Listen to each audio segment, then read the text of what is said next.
to see them. They come in different forms, and each form has a different assignment.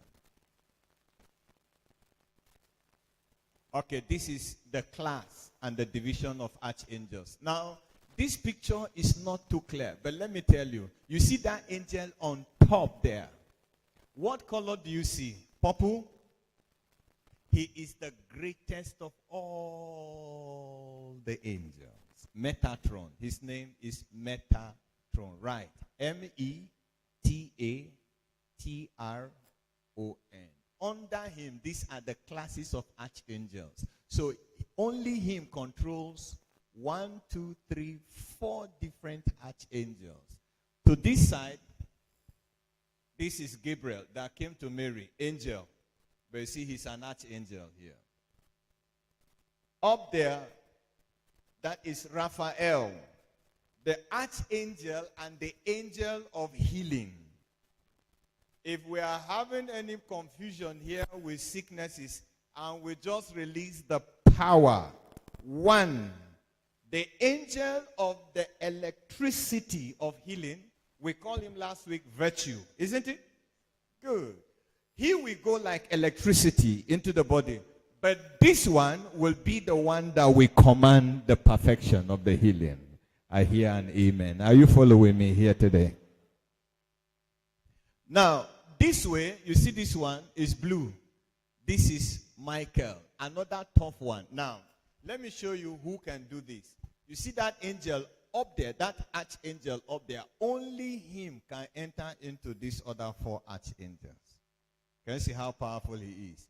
And he can reproduce himself again in other 10 forms and go. Only him can command. Last week I told you that one archangel on a mission can destroy the world in less than a moment. When we read Psalms 104, for me to continue with number 4, then do we still have archangels? Then lastly, down here is Uriel. Uriel is one of the most dangerous. He was the one that picked them from Egypt. This is the one that does not even want to hear sorry. You see him here. This one in green.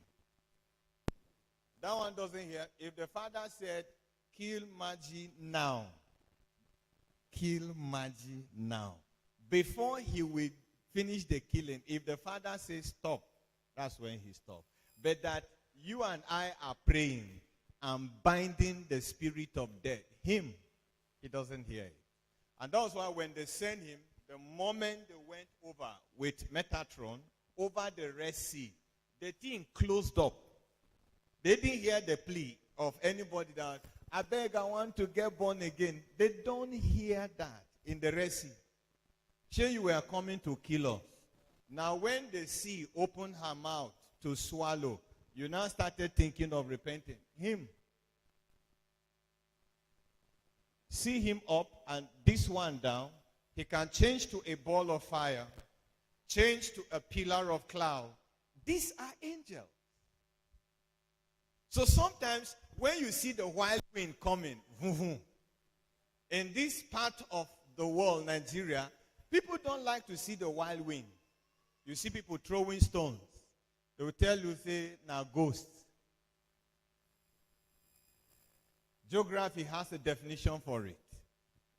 Superstition have a definition for it. This message I'm passing to you has the biggest definition to it. Sometimes, let me tell you, when that is coming, check out. When that wild wind is beginning, take these instructions from me. Check where you are. 2, check the weather and the climate. 3, witness whether there are some signs of danger around you. That wild wind will appear. As you are running away, it will make sure that it comes and cover you. Stand still. They are the ones. They wanted to show somebody around that you are not alone. That they have not. You will not see them, because if they show you how they look like, you will fall down there and faint. So the only thing they can force you into is for the wind and the dust to spin.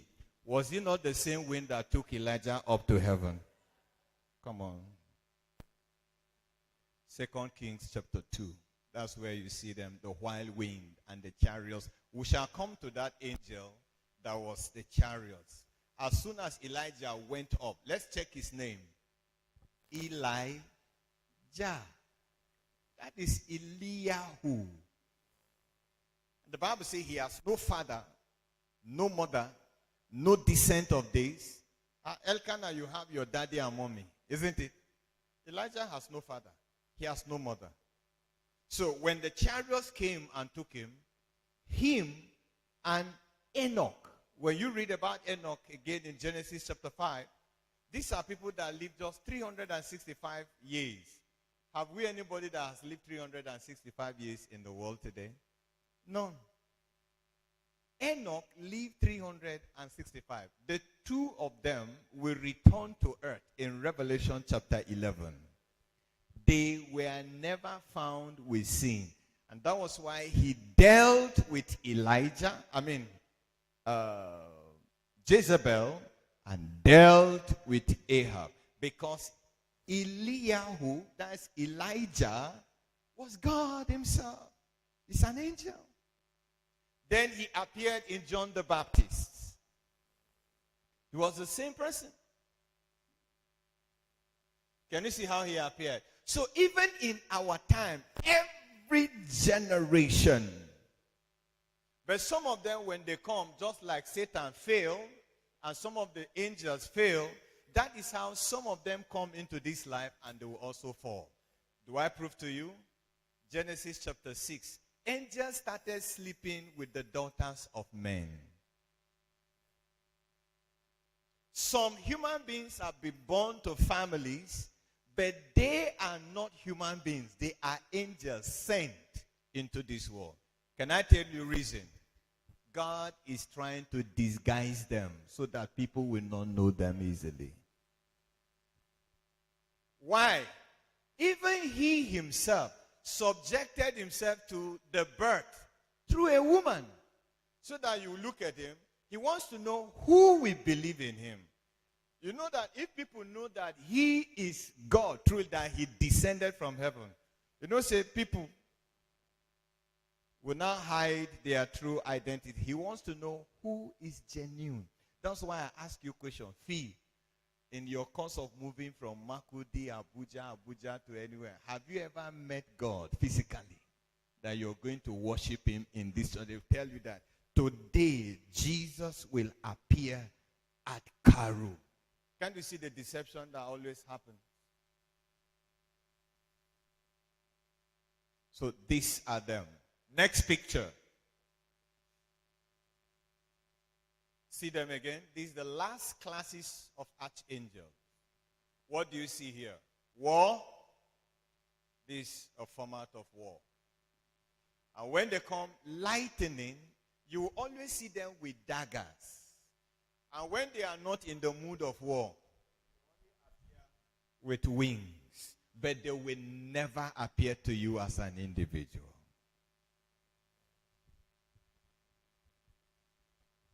The best they can do for you is to show you the original height of human being. Like I am now, this is not our original height. Oh. When we get to heaven, you will know that we are, this one where we see so. We are dwarfs. So you see people shorter than you and you think they are dwarfs. Even we are dwarfs. Our real height is almost this building. When we get there, you will know it. And that's what angels replicate. These pictures have been painted in proportions that they can contain the space. One angel only is as tall as this building. And some of them can be taller than this. That is how high. So when the Bible talks about giant, read from Genesis 1, Genesis 2, Genesis 3, Genesis 4, Genesis 5. When you come to chapter 5 and chapter 6, you begin to hear about giants. Who brought about the giants? We'll leave that for another day. Principalities. Next, third class, principalities. Remember I said to you, an angel could be also an archangel. An archangel could still be a principality. Look at this. Can you see this one now? How many wings do you see? 4 wings. Can you see that they are changing? Now, this is bringing you, anytime you see an angel with 4 wings, that's cherub. These are the angels in Genesis chapter 1. The ones that drove Adam and Eve out of the Garden of Eden. These don't tolerate impurity. And these were the angels that blocked man from eating the tree of life. If man had eaten the tree of life after sinning, today all our forefathers would have still been alive. Oh, they no go die. And yet old. They can't walk. You go like them? Liability. So the Almighty knew that life and sin don't go together. If you choose life, you will live long. If you choose sin, you will die early. You see the difference?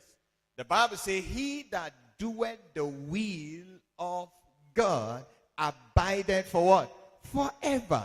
1 Peter chapter 3. You know, I don't want us to be reading. There's no time. No time. He that doeth the will. What's the will? Will is this. The book, what he has written. Some of us may not be able to read this Bible for long until pastor is preaching. Now, let me tell you why I'm telling you about these angels and describing them in their classes so you can meet them. Anytime you meet an angel in a particular chapter with an assignment, you know who he is, his assignment, and how you can engage them. Some of us don't engage them. That is why we fight alone. You pray and pray and pray and get tired. And then when Maji says, let's come and fast and pray, you'll be so tired. The fault is not me. The fault is the fact that you have not learned to engage the various powers and nature and others. And when then you'll be able to. Number one, why I'm teaching you about angels. One, worship. So you can know about it. How to design worship. To know where you belong. Why worship? I want to save you from following man. Only what a man says. Because if tell you not to worship them, the angels will say to you, no, don't bow before me. I am a fellow human being like you. When you hear an angel telling you that he is a pure angel or archangel,